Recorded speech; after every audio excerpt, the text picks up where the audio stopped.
Poems हमारे syllabus का एक बहुत इम्पॉर्टेंट हिस्सा है। हर क्लास में हमारे सिलेबस में पोएम्स होती हैं।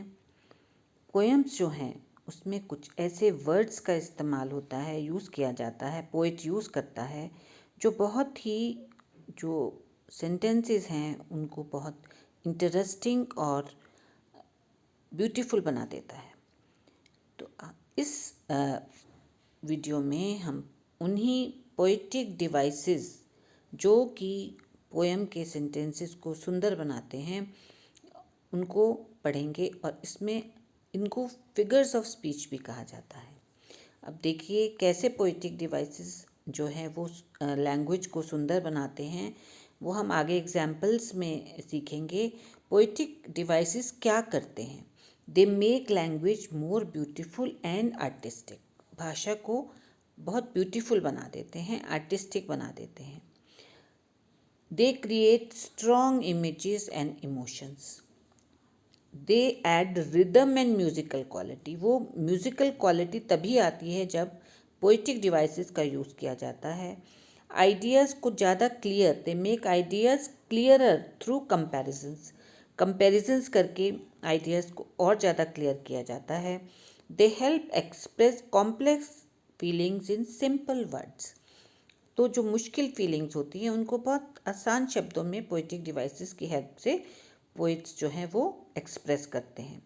मान लीजिए आप एक रात में आप जाते हैं और आंखें, you close your eyes and imagine a night sky. तो आपको क्या दिखता है? आंखें बंद करके आपको स्टार्स, मून वो दिखाई देता है, या आपको एक साइलेंस होती है।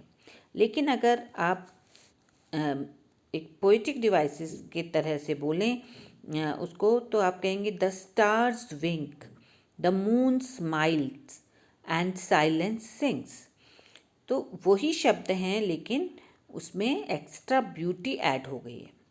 या फिर जैसे आप मान लीजिए किसी गार्डन में से जा रहे हैं, तो आपको क्या लगता है, कैसा महसूस करता है? वहाँ पे विंड है, फ्लावर्स हैं, लेकिन आप कहते हैं the wind whispers, the flowers smile. तो ये सब जो वर्ड्स हैं हम पोएटिक डिवाइसेस हम इस वीडियो में सीखेंगे। आप यहाँ देखिए, जो मेन जो सबसे ज़्यादा यूज़फुल जो वीडियो जो पोएटिक डिवाइसेस हैं वो यहाँ पर मैंने 7 डिवाइसेस के हम सीखेंगे।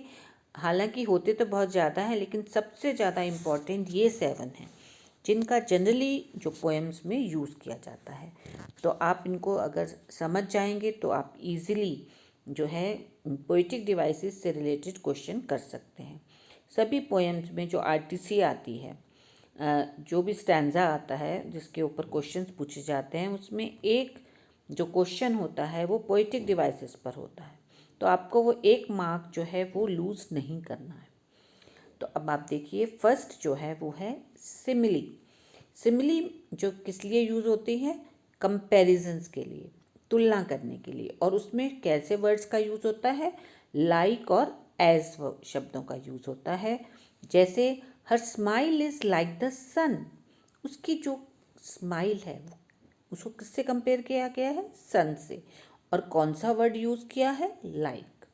Her eyes shine like stars.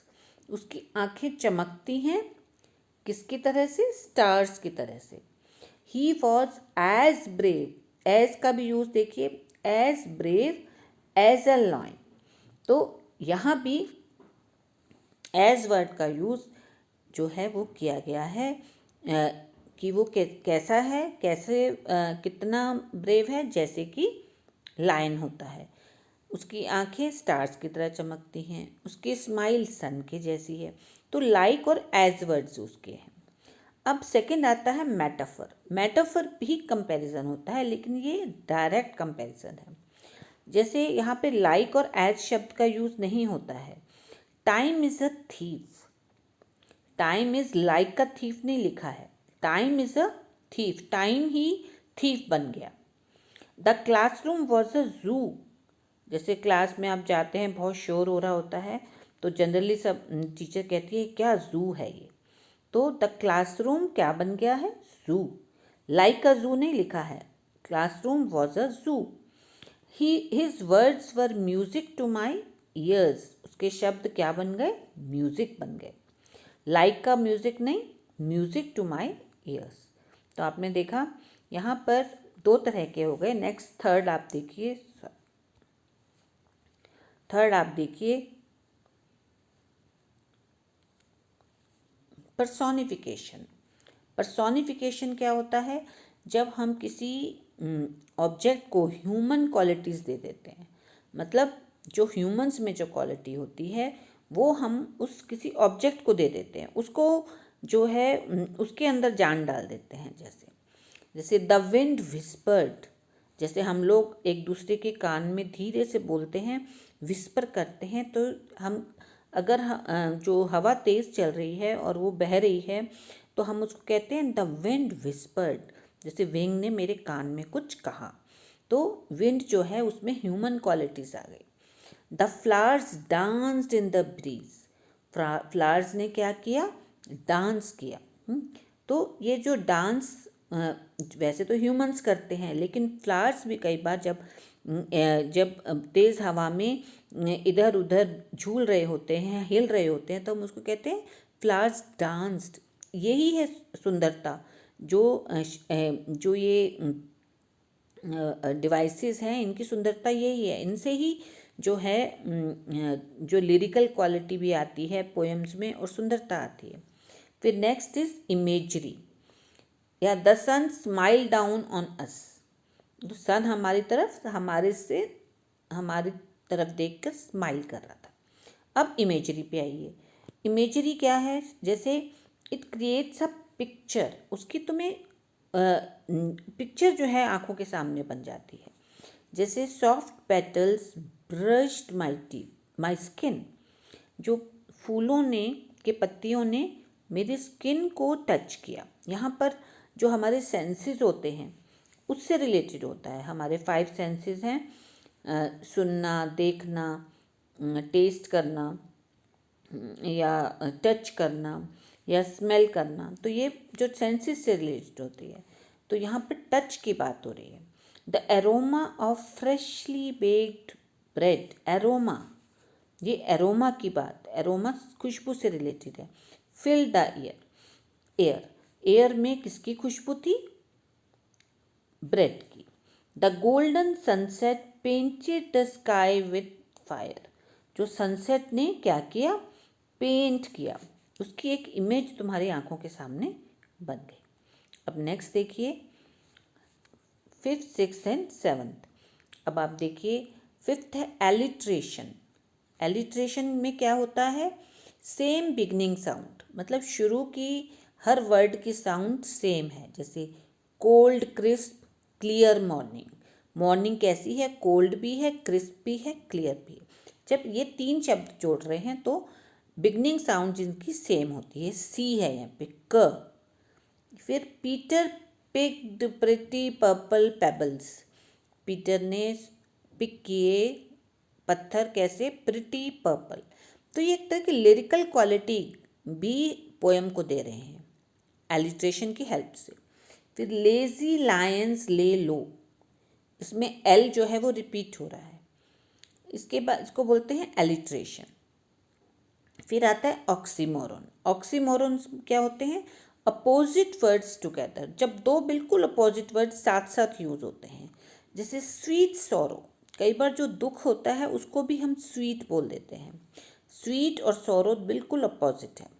Bitter sweet memories, मतलब खट्टी मीठी यादें। तो ये दो जो वर्ड्स हैं अपोजिट हैं, लेकिन यादों में क्या आते हैं? खट्टी भी होती है, मीठी भी होती है। डेफनिंग साइलेंस, ऐसी शांति जो हमारे कानों को पहरा बना रही है। तो डेफनिंग साइलेंस, बहुत ही इन वर्ड्स को बिल्कुल अपोजिट हैं लेकिन साथ साथ आते हैं, तो उसको बोलते हैं ऑक्सीमोरन। फिर है हाइपरबोले, एग्जैजरेशन, जैसे एक चीज़ को बढ़ा चढ़ा के कहना। जैसे हमें कोई बात मैं बता रही हूँ, बहुत बार बताती हूँ, और सामने वाला बार बार पूछ रहा है तो मैं क्या कहूँगी, I have told you a million times. Million तो बहुत ज़्यादा होता है, लेकिन कई बार बताने के लिए मैं क्या वर्ड यूज कर रही हूँ, मिलियन टाइम्स मैंने तुम्हें बता दिया है, अब तुम बार बार पूछ रहे हो, तो इसको बोलते हैं exaggeration. She runs faster than the wind. कोई अगर बहुत तेज़ दौड़ता है तो हम क्या कह देते हैं, फास्टर देन द विंड, से ज़्यादा फास्ट भाग रहा है। I am so hungry I could eat a horse. मुझे इतनी भूख लगी है कि मैं हॉर्स भी खा सकती हूँ। तो यहाँ पर भी जो है एग्जैजरेट किया गया है, बढ़ा चढ़ाकर कहा गया है। तो आप ये देखिए, इन सभी आप जो पोएटिक डिवाइसेस हैं, इन आपको शायद समझ में आ गए होंगे। अब इनका यूज़ आप जब भी पोयम पढ़ेंगे और एक एक सेंटेंस में आप इनको देखिए कि कौन सा पोएटिक डिवाइस सेंटेंस में यूज़ हो रहा है। प्रैक्टिस करिए और ज़रूर आप जो है ये इसको कर पाएंगे। Thank you.